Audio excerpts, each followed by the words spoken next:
Hello everyone, स्वागत है आप सभी का आज के हमारे सेशन में। बच्चों, this is your SST educator Ujjwala पुंज और मैं आप सभी लोगों का स्वागत करना चाहती हूँ। आज हम पढ़ने जा रहे हैं 30 competency based questions from the chapter water resources, जो कि हमारे ज्योग्राफी का एक बहुत ही प्यारा सा और बहुत ही अच्छा सा चैप्टर है। हमने ये चैप्टर पढ़ रखा है, काफी आसान चैप्टर है बच्चों और काफी छोटा सा भी है ये चैप्टर। सो यस, आज मैं इसी चैप्टर के 30 कॉम्पिटेंसी बेस्ड क्वेश्चंस लेकर आई हूँ, विच एक्चुअली मीन्स कि it is a compilation of all the different types of questions that can be made from this chapter. It includes your multiple choice questions, assertion reason based questions, short answers, long answers and everything.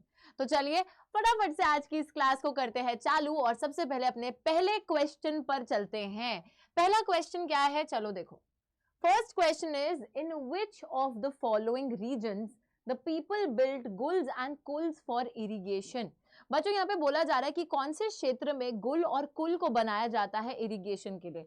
तो मैं आपको पहले तो बता दूं कि गुल्स और कुल्स होते क्या हैं। तो हम एक तरीके से क्या करते हैं, इस तरीके से यहाँ पर ऐसे गड्ढा सा बना लेते हैं पहाड़ों के, जो ये टॉप मोस्ट पीक वाला पार्ट है यहाँ पर, और यहाँ पर पानी को स्टोर करके रखा जाता है। तो ये जो गुल्स और कुल्स हैं ये बिल्ड करे जाते हैं हमारे वेस्टर्न हिमालयाज में। ठीक है बच्चों, western Himalayas are the area जहाँ पे गुल्स और कुल्स को बिल्ड करा जाता है और गुल्स और कुल्स में पानी स्टोर करके रखा जाता है। फिर इस पानी को बाद में इरिगेशन पर्पस के लिए इस्तेमाल किया जाता है। Alright, okay. आई होप कि मैं जिस तरीके से आपको जो है क्वेश्चंस करा रही हूं तो आप लोग भी अपने आंसर्स कमेंट सेक्शन में लिखते चले जा रहे हैं बच्चों। अगर आपको सही सही जवाब पता है तो जरूर कमेंट सेक्शन में साथ में लिखते रहिए उन आंसर्स को। चलिए, all right guys, let's move on to the next question. Next question है सेकंड क्वेश्चन और यहाँ पे पूछा क्या गया है, चलिए पढ़ते हैं इसको। सबसे पहले, dash is the first state in India which has made rooftop rain water harvesting structures compulsory for all houses across the state. Bharat का ऐसा पहला राज्य है जहां पे रूफटॉप रेन वाटर हार्वेस्टिंग को कंपल्सरी कर दिया गया है सभी घरों के लिए।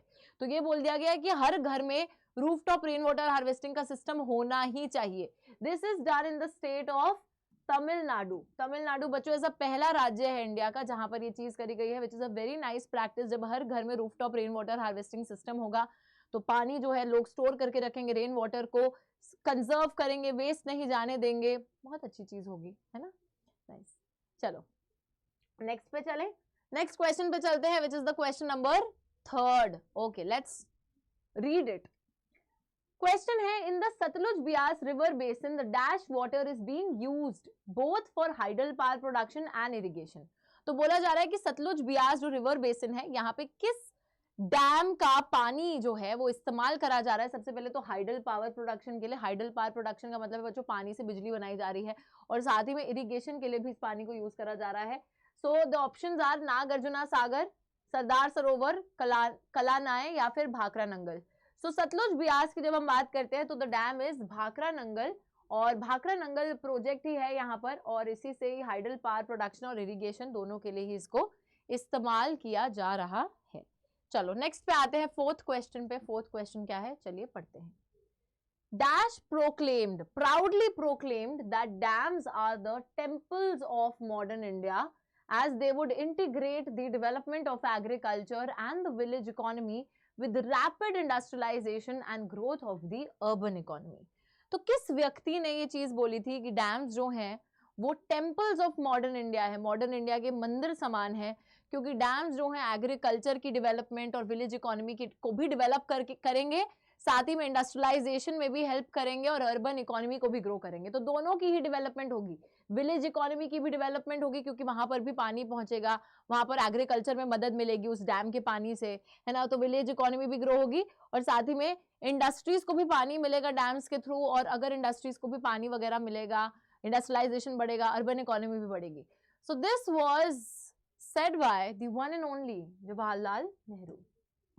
Jawaharlal Nehru proudly proclaimed the temples of modern India. उन्होंने बोला proudly proclaimed dams as the temples of modern India. Okay, next question, fifth question.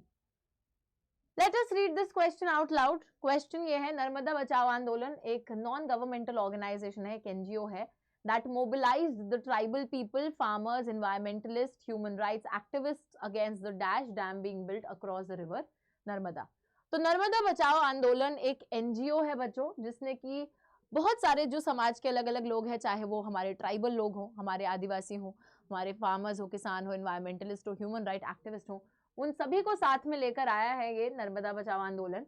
और ये सारे लोग जो हैं किसके खिलाफ प्रोटेस्ट कर रहे थे, किस डैम के खिलाफ ये लोग प्रोटेस्ट कर रहे थे बच्चों, जो कि रिवर नर्मदा पे बना है।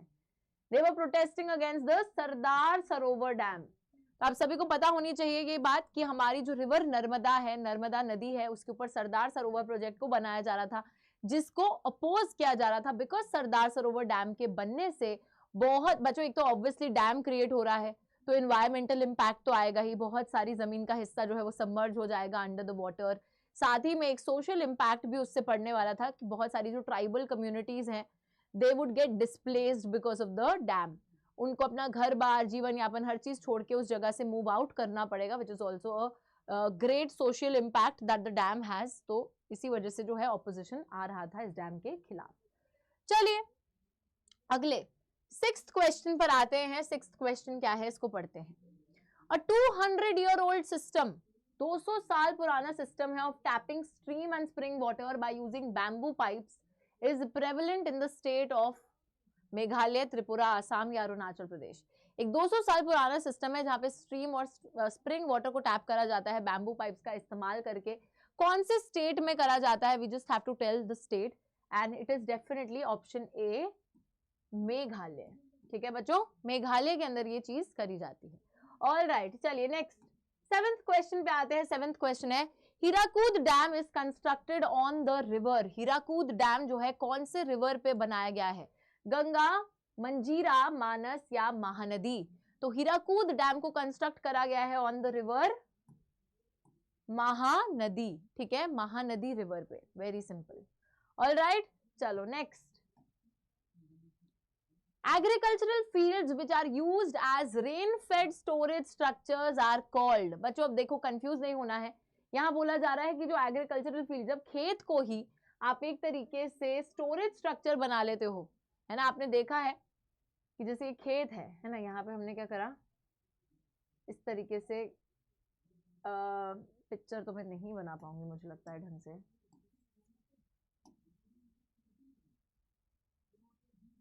सपोज ये फील्ड है ऐसे, और आपने यहाँ पर एक स्टोरेज स्ट्रक्चर, यहाँ जैसे पत्थर वत्थर लगा दिए, यहाँ पे एक स्टोरेज स्ट्रक्चर बना दिया, पानी आया, पानी इसी में ऐसे जो है जम गया, और फिर ये पानी जो है नीचे सीप थ्रू होता रहेगा हमारे फील्ड के अंदर अंदर।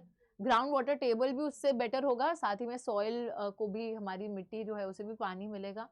तो रेनफेड स्टोरेज स्ट्रक्चर बनाए जाते हैं, फील्ड को ही कन्वर्ट कर दिया जाता है। इनको बोला जाता है खादिन्स और जोहाज। और ये प्रैक्टिस जो है राजस्थान में काफी ज्यादा प्रेवलेंट है, जहाँ पे उस एग्रीकल्चरल फील्ड में ही एक तरीके से बच्चों एक ऐसे गड्ढा टाइप का बना दिया जाता है, उस गड्ढे को चारों ओर जो है पत्थर या किसी चीज से कवर कर दिया जाएगा। तो इट्स लाइक अ पूल, एक पूल को कंस्ट्रक्ट करा गया है। पानी आया, पानी वहां पे जो है जम गया, फिर वो पानी अंदर सीप थ्रू हो जाएगा सॉइल के नीचे, ग्राउंड वाटर टेबल भी रिचार्ज होगी, नीचे भी पानी मिलेगा, ग्राउंड वाटर में भी टेबल को भी रिचार्ज करेगा। साथ ही साथ हम लोग ये भी देखेंगे कि वो जो सॉइल की फर्टिलिटी है वो भी बढ़ाएगा, पानी पहुंचाएगा। तो राजस्थान में तो जरूरत भी है, तो वही वाली बात है। Next, the underground tanks that are seen in Rajasthan to store rain water for drinking is called। Underground tanks जो हैं बच्चों राजस्थान में देखने को मिलते हैं, जहां पे रेन वाटर, बारिश के पानी को स्टोर करके रखा जाता है। इस पूरे सिस्टम को क्या बोला जाता है, the tankas, the khadins, ponds या kuls. So we all know that this is known as the tanka system of Rajasthan. और मैम इरेजर से टिक मार्क मार रही हैं, tankas. Okay, so the tankas are used, are the underground tanks. Underground tanks होते हैं, तो क्या होता है, सिंपल सी बात है, टंका सिस्टम का कुछ मतलब नहीं है, बहुत सिंपल सा मतलब यह है कि घर के ऊपर जो है बच्चों एक पाइप वगैरह सी लगा दी जाएगी, तो जो भी पानी छत पे आता रहेगा वो उस पाइप के थ्रू जो है इन अंडरग्राउंड टैंक्स तक पहुंचता रहेगा। इसमें वो पानी कलेक्ट होता रहेगा, जिससे थोड़े घर भी ठंडे रहेंगे और लोगों को जो है ये साफ सुथरा पानी भी मिल जाएगा। ठीक है, तो this is the tanka system. All right, next. In Western Rajasthan today, the plenty of water is available due to what? Western Rajasthan में आज के टाइम पर बहुत सारा पानी मौजूद है। क्यों मौजूद है, किस चीज की वजह से जो है ये इतना सारा पानी यहाँ पे देखने को मिल रहा है हमको? बिकॉज यहाँ पे लोग रूफटॉप रेन वाटर हार्वेस्टिंग कर रहे हैं। It is due to the perennial Rajasthan canal, it is due to the construction of tankas या फिर none of the above. What is the reason behind it बच्चों? The reason is pretty simple. The reason is the perennial Rajasthan canal. तो ये जो perennial Rajasthan canal है, perennial का मतलब ही होता है throughout the entire year, पूरे साल के दौरान जो है ये आपको पानी सप्लाई कर रहा है. तो जब से ये कैनाल बना है, लोगों की जो पानी को लेकर समस्या है उसको दूर करा है इस कैनाल ने, क्योंकि लोगों तक अब जो है पेरिनियली पूरे साल के दौरान जो है पानी पहुंच पाता है इस कैनाल के through. So plenty of water is available due to this canal. Next, okay, so now we have an assertion reason based question. assertion दी गई है कि dams are only used for generating electricity and not for irrigation. बोला गया है कि dam को हम सिर्फ और सिर्फ बिजली प्रोड्यूस करने के लिए इस्तेमाल करते हैं, इरिगेशन पर्पस के लिए यूज नहीं करते. तो देखिए जी, ऐसा तो बिल्कुल भी नहीं है. तो यहाँ पे मैं पहले ही लिख दूंगी फॉल्स, है ना. तो बच्चों, डैम को डेफिनेटली इलेक्ट्रिसिटी जनरेट करने के लिए यूज करा जाता है, but that does not mean कि इरिगेशन के लिए हम उसको यूज नहीं कर सकते. डैम्स इरिगेशन के लिए भी पानी प्रोवाइड करते हैं. आप सभी को पता है कि हम लोग डैम्स को मल्टीपर्पस प्रोजेक्ट्स बोलते हैं. मल्टीपर्पस का मतलब ये है कि उनका एक पर्पस नहीं है, उनके बहुत सारे पर्पसेस हैं. बहुत सारे पर्पसेस की वजह से डैम्स को बनाया गया है. तो दिस इज तो डेफिनेटली फॉल्स. नेक्स्ट रीजन लिखा है कि water stored in dam does not produce electricity. पानी जो डैम में स्टोर किया गया है उससे इलेक्ट्रिसिटी प्रोड्यूस नहीं होती. तो एक्चुअली ये दोनों ही चीजें फॉल्स है. उसको भी यूज करा जाता है इलेक्ट्रिसिटी प्रोड्यूस करने के लिए. दोनों ही चीजें फॉल्स है. यहाँ पे बोथ ए एंड आर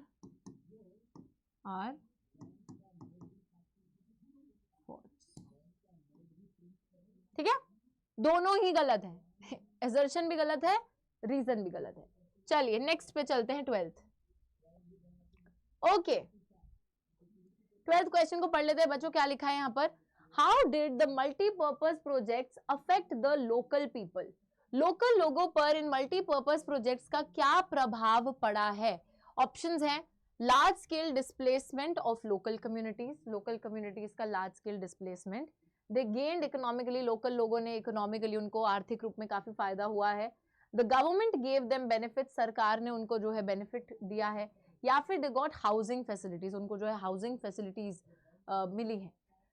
तो सिंपल सी बात है, मल्टीपर्पज प्रोजेक्ट्स ने लोकल लोगों को इस तरीके से अफेक्ट करा है बच्चों कि लोकल लोगों की एक लार्ज स्केल डिस्प्लेसमेंट हम लोगों को देखने को मिलती है, which is actually the social impact of these multi-purpose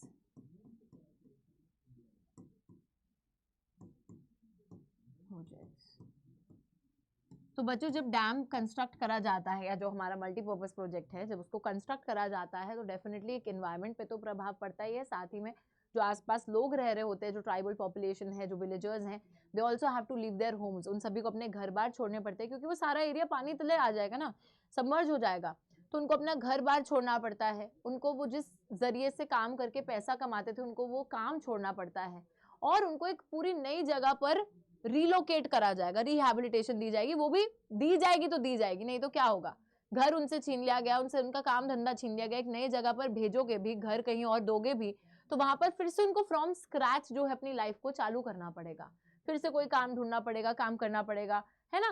तो उनकी तो पूरी जिंदगी एक तरीके से तबाह हो रही है.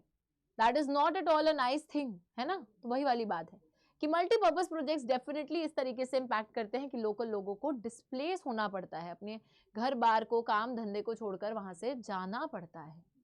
ठीक है, चलिए 13th क्वेश्चन पे चलते हैं. क्या है 13th question? Let us look at it. What was the traditional practice in the flood plains of Bengal for irrigation? किस तरीके से ट्रेडिशनल प्रैक्टिस क्या थी जो फ्लड प्लेन्स है बंगाल के, वहां पर इरिगेशन के लिए क्या प्रैक्टिस करी जाती थी जिससे फील्ड्स को इरिगेट किया जाता था? Canals, man made lake, inundation channels या फिर रूफटॉप रेन वाटर हार्वेस्टिंग. तो बच्चों, तो correct answer is inundation channel. मैं आपको समझाती हूँ क्या बात हो रही है. यहाँ पर बड़ी सिंपल सी बात हो रही है. फ्लड प्लेन का मतलब क्या, जैसे एक नदी आ रही है ना, ये नदी बह रही है, ये अपना नॉर्मल उसका कोर्स है, नॉर्मल रास्ता है, जैसे नॉर्मल बहती है, साथ में ये जमीन का एरिया है. अब क्या होगा जब नदी का बहाव तेज होता है बच्चों, फ्लड प्लेन का मतलब ये है कि जब वो नदी है, अब हमेशा एक ही बहाव से तो नहीं बहती वो, ये तो नॉर्मल उसमें बह रही है. कभी कभी नदी का बहाव बहुत तेज होता है, जब बरसात ज्यादा आती है ना, उस टाइम पर, तो ये फ्लड प्लेन्स है. तो नदी जो है उस टाइम अपना कोर्स जो है उसको और एक्सपैंड करेगी, तो नदी जो है इतनी जगह से इतनी में पहुंच जाएगी, है ना। और जब वो इतनी जगह में पहुंचेगी तो क्या है, बंगाल के अंदर ना इनंडेशन चैनल बनाए जाते हैं, जैसे ऐसे यहाँ पे ऐसे थोड़ा ऐसे गड्ढा सा बना दिया, साइड में गड्ढे गड्ढे से बना दिए कि जब नदी अपना कोर्स एक्सपैंड करे तो इन जगहों पे वो पानी डिपॉजिट हो जाए और फिर नदी वापस चली जाएगी। जब वो बाढ़ वाली सिचुएशन हटेगी तो नदी वापस अपने रास्ते पे पहुंच जाएगी, यहाँ से हट जाएगी। पर यहाँ पर ये जो हमने इनंडेशन चैनल्स बनाए वहां पर तो वो पानी स्टोर कर लिया हमने, अब उसी पानी का बाद में इस्तेमाल करा जाता है फील्ड्स में इरिगेशन के लिए। तो इस तरीके से बच्चों ट्रेडिशनली बंगाल के अंदर इनंडेशन चैनल्स बनाए जाते थे फ्लड प्लेन्स पे, कि जब एक रिवर अपना कोर्स एक्सपैंड करेगा तो फिर वो पानी स्टोर हो जाए उन इनंडेशन चैनल्स में, फिर रिवर वापस चला गया तो वो जो पानी स्टोर हुआ है फिर वो उससे इरिगेशन में जो है उसको चैनलाइज कर दिया जाता था, वहां तक भिजवा दिया जाता था। ठीक है, आई होप ये बात बिल्कुल क्लियर है। ओके, तो इसको इरेज कर देते हैं। चलिए 14th क्वेश्चन पे चलते हैं। ओके, यहां भी पूछा गया है कि in Rajasthan what is rain water referred to as. Rajasthan के अंदर जो बारिश का पानी है, जो रेन वाटर है, उसको किस नाम से रेफर किया जाता है। बरसात पानी, बारिश पानी, पालर पानी या बादल पानी। तो आपको लग रहा होगा मैम बरसात पानी बोलते होंगे या बारिश पानी, नहीं, बल्कि बच्चों रेन वाटर को रेफर करा जाता है एज पालर पानी। पालर पानी का मतलब ये है कि people in Rajasthan, people in Rajasthan consider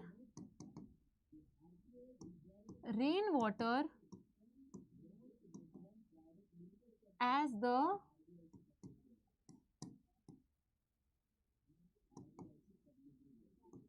purest form of water। उनको लगता है कि जो बरसात का पानी है वो प्योरेस्ट फॉर्म ऑफ वाटर है, सबसे ज्यादा प्योर है, उससे ज्यादा प्योर कोई पानी नहीं है, और इसी वजह से उसको पालर पानी, पालर पानी का मतलब ये है कि प्योरेस्ट फॉर्म ऑफ वाटर, तो उसको ये कंसिडर करते हैं। ठीक है, बट बच्चों जब से राजस्थान का वो जो कैनाल, पेरेनियल राजस्थान कैनाल बना है, तो उससे क्या हुआ है, बहुत से घरों में जहां पे अभी तक पानी नहीं पहुंच पाता था, उस पेरेनियल राजस्थान कैनाल की वजह से घर घर तक पानी जा पा रहा है। बट बात यही है कि ऑल्दो वो जा रहा है but still people, there are a lot of people who consider the rain water to be the purest form of water. तो वो चाहते हैं कि यार रेन वाटर ही हम अभी तक यूज करें। सो बहुत से लोगों ने अभी भी rooftop rain water harvesting system को कंटिन्यू करके रखा है। ऑल्दो डिक्लाइन हुआ है उस सिस्टम का, टंका सिस्टम का, जहां पे रेन वाटर को स्टोर करा जाता था after the coming of the Rajasthan canal, but still there are a lot of people who still consider rain water as palar pani, जिन्होंने आज तक rooftop rain water harvesting system को मेंटेन करके रख रखा है। ठीक है, चलिए, ऑलराइट, बात एकदम क्लियर है। आगे चलते हैं यहाँ पे 15th क्वेश्चन पे। ओके, तो again we have an assertion reason question. चलो let's look at it. assertion क्या है? Today the dams are built not just for irrigation but for electricity generation, water supply for domestic and industrial uses, flood control, recreation, inland navigation and fish breeding। बोला जा रहा है कि dams जो हैं वो आज की डेट में सिर्फ इरिगेशन के लिए नहीं बल्कि और भी बहुत सारे पर्पसेस के लिए बनाए जाते हैं, जैसे कि बिजली जनरेट करने के लिए, पानी को जो है घरों तक पहुंचाने के लिए, इंडस्ट्रीज तक पहुंचाने के लिए, फ्लड कंट्रोल करने के लिए, रिक्रिएशन पर्पस के लिए, लोग घूमने वगैरह भी जाते हैं, इनलैंड नेविगेशन के लिए, फिश ब्रीडिंग के लिए। So there are lot of purposes. Obviously बच्चों दिस इज ट्रू, क्योंकि डैम है ही हमारा क्या, multipurpose project. So this particular statement is definitely true. Reason दे रखा है कि hence the dams are now referred to as multi-purpose projects where the many uses of the impounded water are integrated with one another।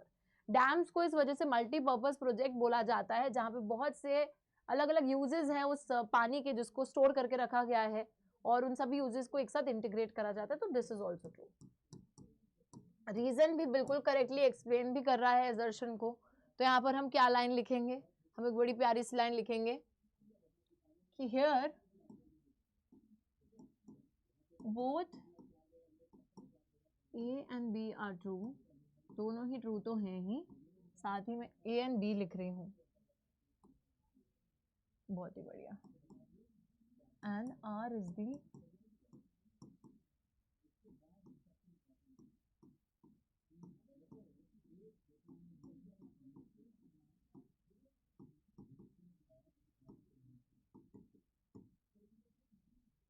A and R both are true and R is also the correct explanation of A.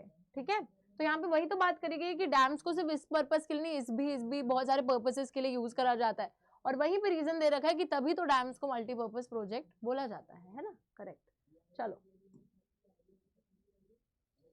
Next है, in ancient India, along with the sophisticated hydraulic structures, there existed an extraordinary tradition of water harvesting system.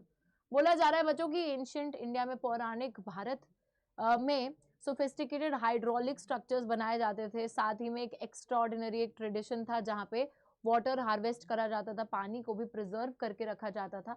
तो this is actually not a false statement, it is very very true, ये बिल्कुल बात सही है, तो this is true है ना, हम यहाँ लिखेंगे this is definitely true. Next देखिए, रेन वाटर या फिर palar pani as commonly referred to in these parts is considered the purest form of natural water. Rain water जिसको हम पलार पानी भी बोलते हैं, वो एक तरीके से purest form of natural water माना जाता है। तो this statement is also very very true, ये स्टेटमेंट भी बिल्कुल ट्रू है। बट बच्चों देखो, स्टेटमेंट जो एजर्शन है और जो रीजन है उनका आपस में कोई लेना देना नहीं है, they are not at all interrelated. So यहाँ पे what are we gonna write? We are gonna write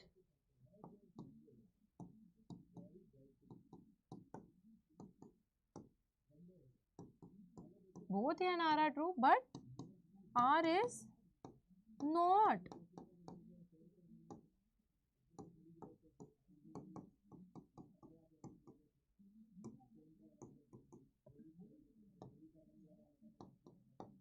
R is not the correct explanation of A.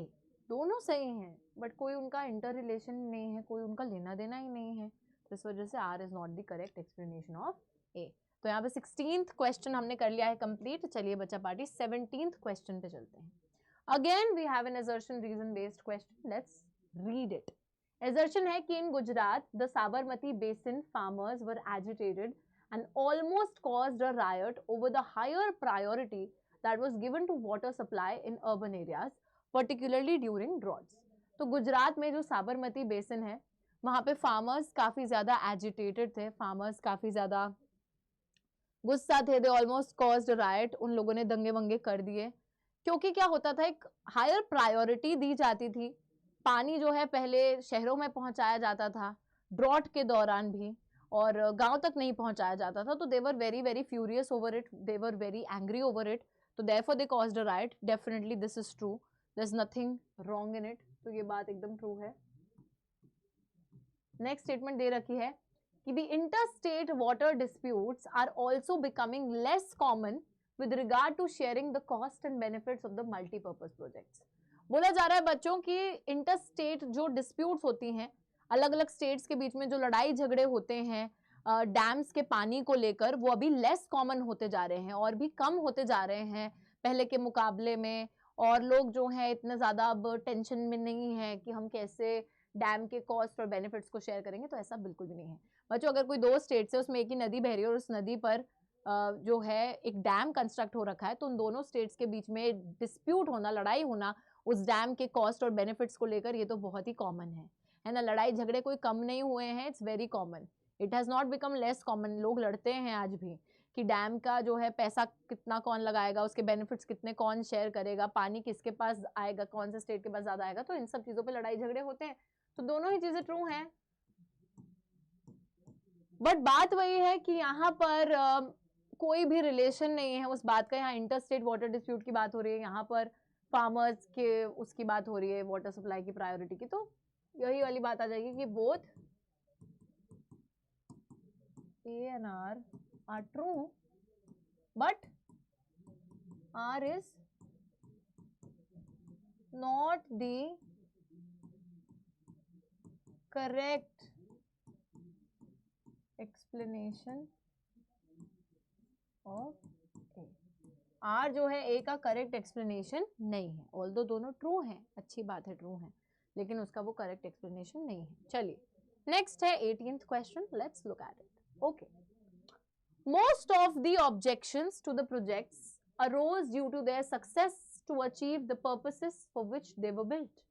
बोला जा रहा है कि जो मल्टीपर्पज प्रोजेक्ट्स हैं उसके खिलाफ जो ऑब्जेक्ट लोग कर रहे हैं वो इस वजह से कर रहे हैं क्योंकि वो जलते हैं सक्सेस की वजह से, है ना। बोला जा रहा है कि मल्टीपर्पज प्रोजेक्ट्स के खिलाफ लोग इसलिए जा रहे हैं क्योंकि लोगों को लग रहा है कि अरे मल्टीपर्पज प्रोजेक्ट जिसलिए बना था तो वो तो काफी सक्सेसफुल हो गया है उस चीज की वजह से। ऐसा नहीं है बच्चों, अगर वो उसी पर्पस को अचीव कर लेता बिना कोई दिक्कत के तो फिर लोग उसको ऑब्जेक्ट ही क्यों करते कि मैंने मल्टीपर्पज प्रोजेक्ट बनाया इसलिए था कि शहरों तक पानी पहुंच जाए, गांव तक पानी पहुंच जाए, बिजली जनरेट हो जाए, उससे जो है एग्रीकल्चर के लिए पानी पहुंच जाए, उससे बहुत सारी फ्लड कंट्रोल हो जाए। अगर वो सारी चीजें हो ही जाती तो फिर झगड़े थोड़ी ना होते या लोग ऑब्जेक्ट थोड़ी ना करते। तो ये तो बात तो ये तो बात बिल्कुल फॉल्स है। यहाँ ट्रू क्यों लिखा है मैंने, तो ये तो बात बिल्कुल फॉल्स है। कोई लोग सक्सेस की वजह से नहीं उसको अपोज कर रहे हैं, false. Ironically, the dams that were constructed to control floods have triggered floods due to the sedimentation in the reservoir. तो आयरनी की बात तो ये है कि जिन डैम्स को आपने फ्लड कंट्रोल करने के लिए बनाया था उन्हीं डैम्स ने फ्लड को ट्रिगर कर दिया है। उन्हीं डैम्स की वजह से आज फ्लड ज्यादा हो रहे हैं, फ्लड ट्रिगर हो गए हैं। कंट्रोल तो चलो हुए नहीं हुए, ट्रिगर जरूर हो गए हैं। तो ये बात बिल्कुल ट्रू है बच्चों। यहां पर आंसर आएगा A is false. But R is true. A false है लेकिन R बिल्कुल true है। ठीक है, A false है, R बिल्कुल true है। ये बात यहाँ पे हमें समझ में आ गई है। चलिए 19th क्वेश्चन पर चलते हैं। Why do some people oppose dams? कुछ लोग जो हैं डैम्स को अपोज क्यों करते हैं, डैम्स के खिलाफ क्यों जाते हैं? डैम्स ने आखिर उनका क्या बिगाड़ा है भाई? बच्चों लोग मजे में डैम्स को अपोज नहीं करते हैं। हमें जाहिर सी बात है, हमें पता है कि यार जो डैम्स है उनको वैसे तो इसी इंटेंशन के साथ बनाया जाता है कि बहुत सारे पर्पसेस को वो फुलफिल करेंगे, देश को डेवलपमेंट की राह में आगे लेकर जाएंगे। तो फिर भी इतना ऑपोजिशन क्यों आ रहा है? तो देखिए, some people oppose dams because this may submerge the land for cultivation and disrupt the lives of the displaced people. यार देखो, ये ना अगर ये 2 नंबर में पूछा जाता है, अगर ये 2 मार्कर क्वेश्चन है तो फिर तो आप इतना सा आंसर लिख सकते हो। लेकिन अगर ये क्वेश्चन आता है 5 नंबर का या 3 नंबर का, अगर लंबे क्वेश्चन में ये पूछा गया, लंबे जिसमें लॉन्ग आंसर क्वेश्चंस में अगर ये पूछा जाता है तो फिर आप इतना सा नहीं लिख सकते। ये तो काफी शॉर्ट में लिखा हुआ है। उसके अंदर आपको क्या लिखना होगा? If this comes for, if the same question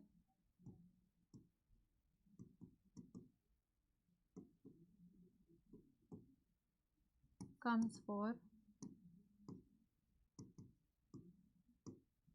3 या 5 नंबर के लिए अगर ये पूछा जाएगा तो आप लोगों को यहाँ पर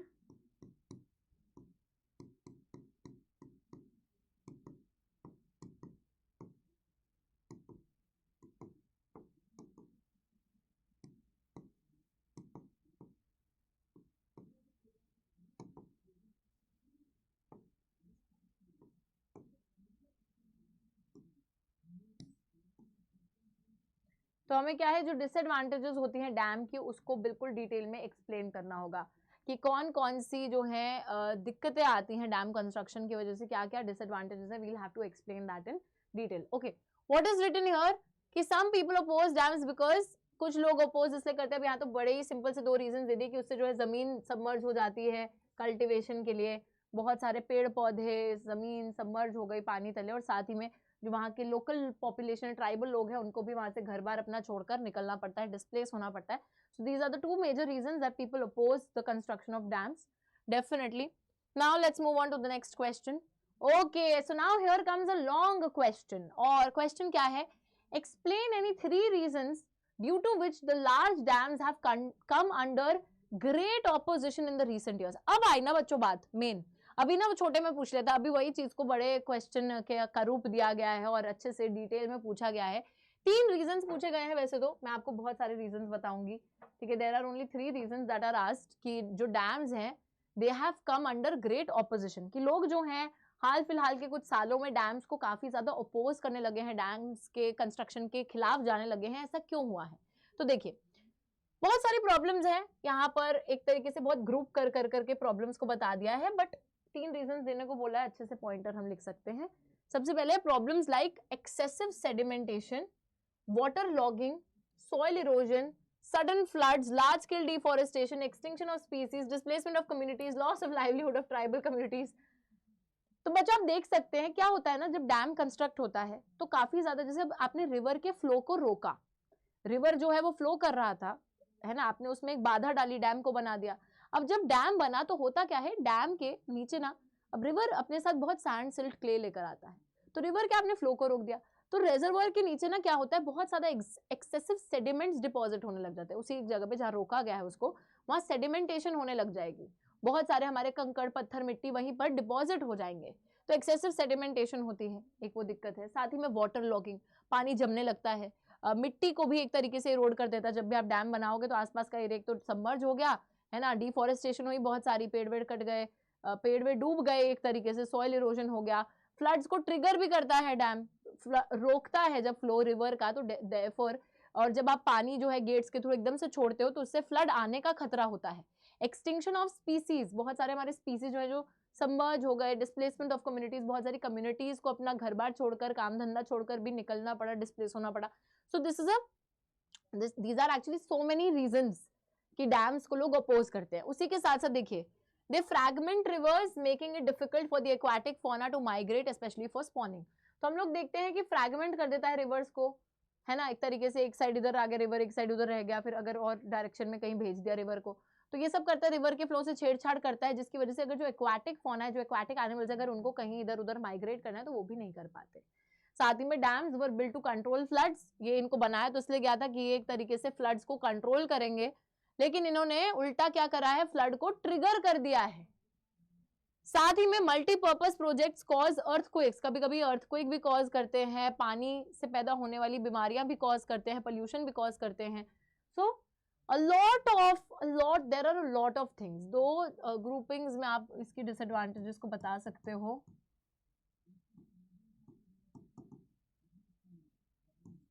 एक आप इसका क्या इन्वायरमेंटल इम्पैक्ट क्या है, साथ ही में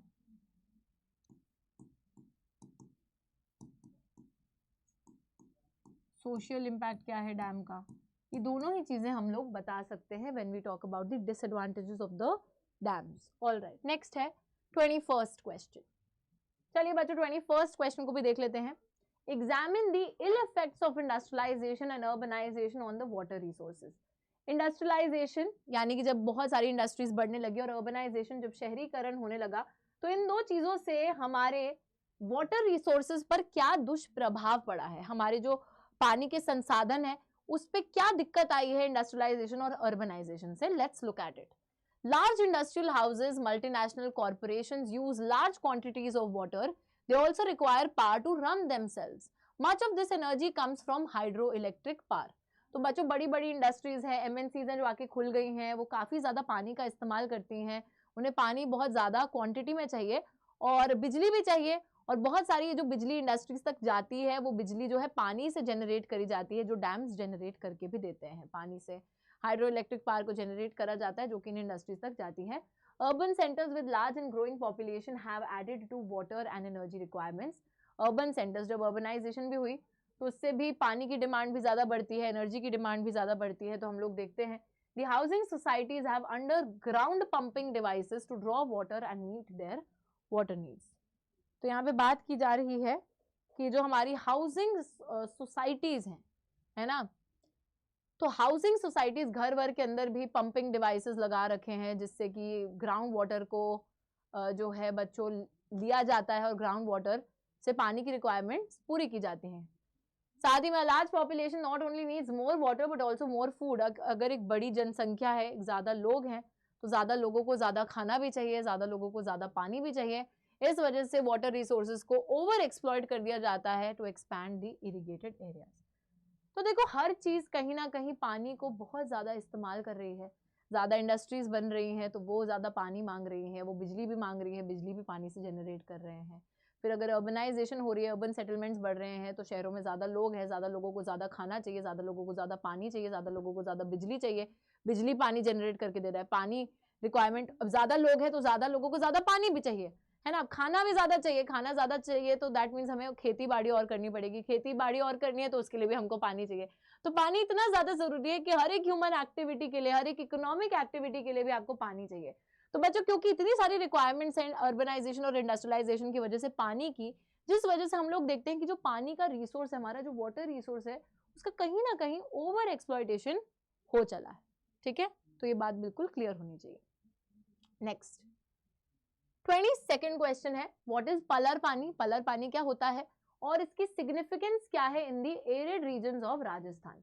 तो राजस्थान के जो सूखे हुए इलाके हैं, जो एरिड रीजन्स हैं, वहां पर हमारे पलर पानी की क्या सिग्निफिकेंस है, क्या उसकी इंपॉर्टेंस है? तो सबसे पहले तो क्योंकि फर्स्ट क्वेश्चन ही ये है कि व्हाट इज पलर पानी, तो हम लोग पहले तो ये एक्सप्लेन कर देंगे।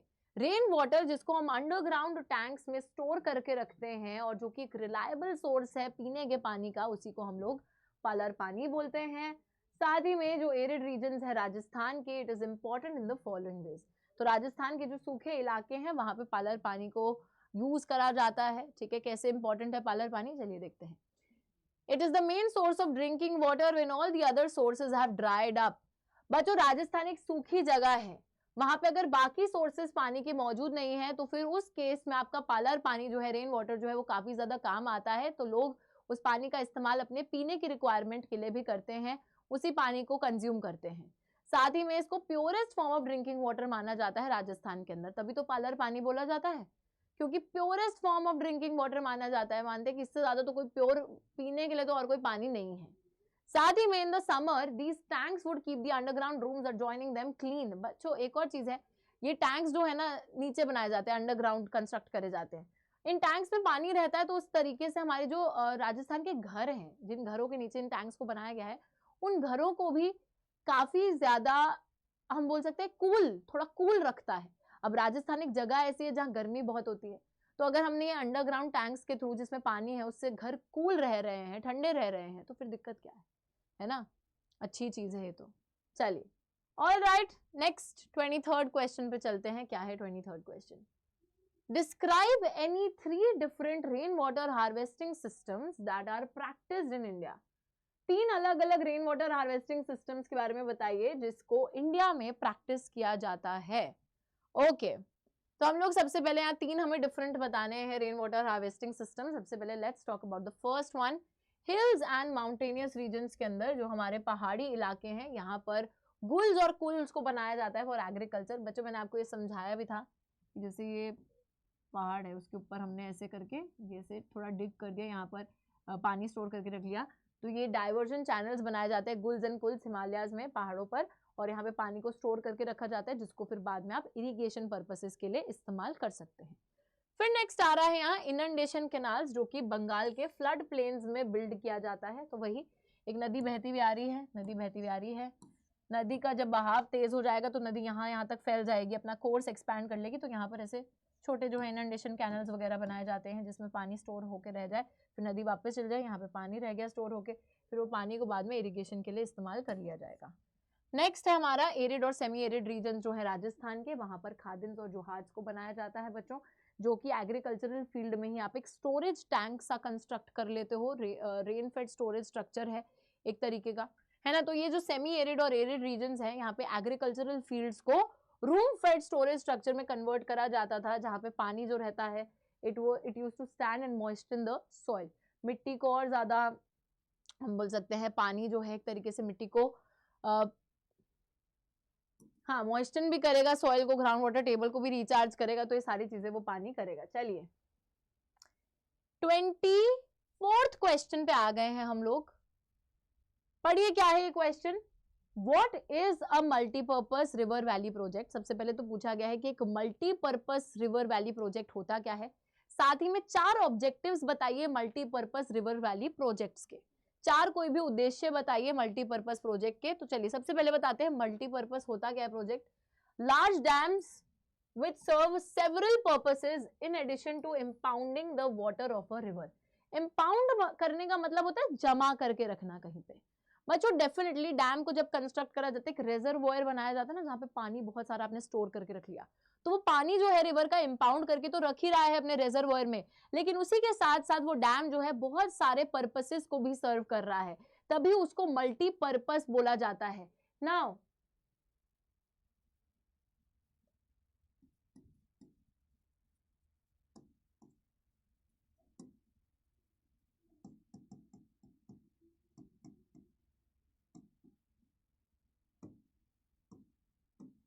तो डैम्स जो है बहुत सारे पर्पसेस के लिए इस्तेमाल करे जाते हैं, जैसे कि ये सब। तो यहाँ लिख भी रखा है कि देखो, irrigation of water deficit areas, तो डैम में आपने पानी स्टोर करके रखा है, आप उस पानी को जो है रूरल एरियाज वगैरह में प्रोवाइड कर सकते हो जहाँ पानी की कमी है, और वहां पर जो है फार्मर्स उसको इरिगेशन के लिए यूज कर सकते हैं अपने फील्ड्स में, फील्ड्स को इरिगेट करने के लिए, फील्ड्स को पानी पहुंचाने के लिए इस पानी का इस्तेमाल किया जा सकता है। नेक्स्ट चीज है इलेक्ट्रिसिटी जनरेशन, बिजली को जनरेट करने के लिए भी डैम्स का इस्तेमाल किया जा सकता है बच्चों। साथ ही में फ्लड कंट्रोल, बाढ़ आने से उसको कंट्रोल करना, फ्लड कंट्रोल में हमारे जो है डैम्स हेल्पफुल हो सकते हैं। साथ ही में water supply for domestic and industrial uses, पानी जो है हम लोग घरों तक पहुंचा सकते हैं, इंडस्ट्रीज तक पहुंचा सकते हैं, तो इसमें भी हेल्प करेगा। साथ ही में रिक्रिएशन, बहुत से लोग, अब डैम्स इतने ह्यूज ह्यूज से बने होते हैं, लोग उसको घूमकर भी आते हैं, वहां पे देख कर भी आते हैं कि भाई ये क्या अजूबा बना दिया है। रिक्रिएशन, जैसे बहुत से लोग सरदार सरोवर डैम देखने जाते हैं, है ना, तो रिक्रिएशन पर्पसेस के लिए भी यूज करा जाता है। इनलैंड नेविगेशन, वहां पे शिप्स वगैरह छोटी मोटी चलानी है, उसके लिए भी यूज कर दिया जाता है। Fish breeding, all of these purposes are served with the dam, तभी मल्टीपर्पस।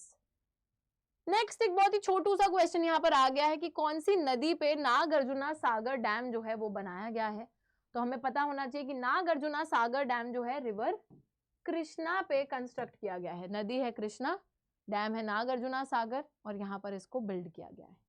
ठीक है, चलो नेक्स्ट पे चले। 25th के बाद आ गया है 26th question. Okay, again a very small Chhotu question. Chhotu question पूछ रहा है कि what was the main purpose of launching the multipurpose projects in India after independence. आजादी के बाद मल्टीपर्पज प्रोजेक्ट को भारत में लॉन्च क्यों किया गया, मेन उद्देश्य क्या था इन मल्टीपर्पज प्रोजेक्ट्स को इंडिपेंडेंस के बाद इंडिया में लॉन्च करने का। सो यहाँ पर हमें पता है कि main purpose in multipurpose projects को लॉन्च करने का ये था कि it would integrate development of agriculture with rapid industrialisation. बच्चों ये ना क्वेश्चन एक और भी तरीके से पूछा जा सकता है, मैं लिख देती हूँ। देखिए यहाँ पर हम ये भी लिख सकते हैं, ठीक है, यहाँ पर हम ये भी लिख सकते हैं कि why the dams were known as the temples of modern India। ठीक है,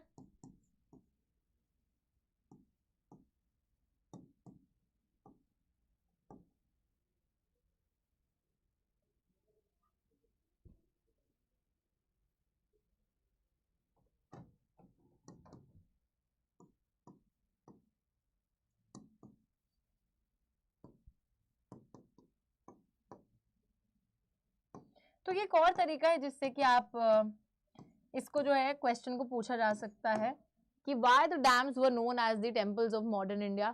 डैम्स को टेम्पल्स ऑफ मॉडर्न इंडिया क्यों बोला गया था जवाहरलाल नेहरू द्वारा, या फिर किस वजह से जो है डैम्स को लॉन्च करा गया था इंडिया में इंडिपेंडेंस के बाद। तो मेन पर्पस यही था कि हम लोग जो है यही चाहते थे कि जो देखो दो चीजों से हमारी डैम हेल्प करेगा, एक तो एग्रीकल्चर में भी हेल्प करेगा, है ना, एग्रीकल्चर में हेल्प कैसे करेगा, एग्रीकल्चर में लोगों को पानी प्रोवाइड करेगा, लोग जो है उससे खेती बाड़ी कर सकेंगे, इरिगेशन कर सकेंगे, इरिगेट कर सकेंगे अपने डैम को, तो उससे जो हमारी विलेज इकोनॉमी है, रूरल इकोनॉमी है, वो भी आगे बढ़ेगी।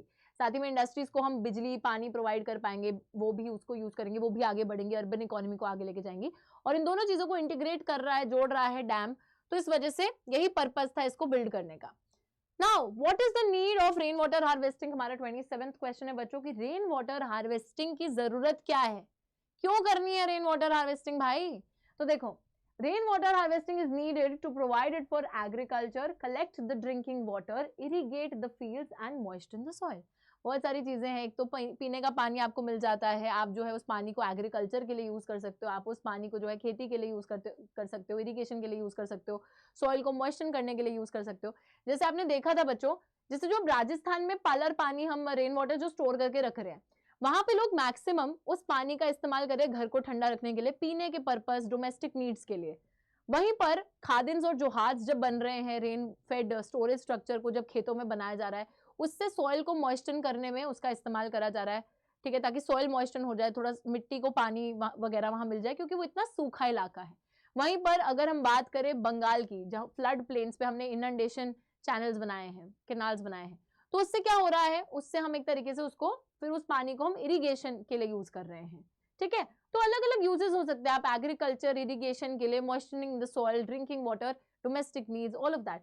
सो पर्पसेस कुड बी डिफरेंट, हम रेन वाटर को स्टोर करके जो भी करें हमारी मर्जी। चलो नेक्स्ट। ओके, नेक्स्ट क्वेश्चन है, what are the causes of water scarcity in the available areas. पानी की किल्लत क्यों होती है, उसके पीछे रीजंस क्या है। कहीं कहीं पे जहां पानी अवेलेबल है भी, हाँ बच्चों, जहां पानी मौजूद है भी, वहां पर भी पानी की कमी क्यों है। तो देखो, this scarcity may be due to the bad quality of water. Lately, there has been a growing concern that even if there is ample water to meet the needs of the people, much of this is polluted by domestic industrial waste, chemicals, pesticides, fertilizers used in agriculture, thus making it hazardous for human use. बहुत अच्छा question है बच्चों। देखो, हमें ना कभी कभी समझ में नहीं आता कि क्वेश्चन पूछ क्या रहा है, तो ध्यान से इसको पढ़ लीजिए। यहाँ बोला जा रहा है कि जिस इलाके में पानी मौजूद है भी, वहां पर भी कभी कभी पानी की कमी हमें महसूस होती है। इतना पानी होने के बावजूद कमी क्यों है? कम है तो चलो समझ में आता है, बट है भी इतना सारा फिर भी कमी है। कमी इसलिए है क्योंकि कभी कभी बच्चों वो क्वालिटी में खराब हो सकता है। अच्छी क्वालिटी का ही पानी नहीं है तो फिर क्या फायदा, है ना। अगर वो पानी पल्यूटेड है, जो इंडस्ट्री डोमेस्टिक वेस्ट की वजह से या केमिकल पेस्टिसाइड फर्टिलाइजर जो एग्रीकल्चर में यूज करे जा रहे हैं उस वजह से पानी पल्यूट हो चुका है, तो लोगों के लिए it is not fit for consumption only ना, लोगों के लिए इट्स नॉट यूजफुल, किसी काम का नहीं रहा वो पानी। तो है तो सही, बट फिर किसी काम का ही नहीं है तो फिर करें क्या उसका, तभी वाटर स्कैर्सिटी फेस की जाती है। चलिए नेक्स्ट क्वेश्चन है, state 2 objectives of rain water harvesting. 2 उद्देश्य बताइए रेन वाटर हार्वेस्टिंग के। तो कोई भी उद्देश्य हो सकता है, moisturising the soil, using it for irrigation, using it for drinking, using it for domestic needs, but यहाँ पर क्या लिखा है, okay, it reduces the run off portable water back into the sea. अच्छा बच्चों, यहाँ पर वैसे लिख दिया कि क्यों, क्या ऑब्जेक्टिव था कि रेन वाटर को हम बचा के रखेंगे। तो सबसे पहली चीज तो ये अच्छी हुई उससे कि उससे जो है, जो पोर्टेबल वाटर है, जो हमारे पीने लायक पानी है, वो वापस सी में नहीं जाता और हम लोग उसको कहीं ना कहीं बचा लेते हैं। साथ ही में वाटर लॉगिंग, तो जब बारिश का पानी बहुत ज्यादा आ गया है ना, तो उससे कभी कभी पानी जमने लगता है, तो हमने यहाँ पर लेकिन पहले स्टोर कर लिया उसको, तो उससे वाटर लॉगिंग भी बचती है। तो फायदे की तो एक्चुअली एडवांटेज है रेन वाटर हार्वेस्टिंग की, है ना। ऑब्जेक्टिव तो क्या ही। चलो लास्ट क्वेश्चन है, ओके अगेन यहां पर लेकिन थोड़ा डिफरेंटली पूछा गया है, एक स्पेसिफिक चीज के बारे में पूछा गया है कि what are the social consequences of building the big dams. सामाजिक रूप में क्या प्रभाव पड़ता है बड़े डैम्स को कंस्ट्रक्ट करने का।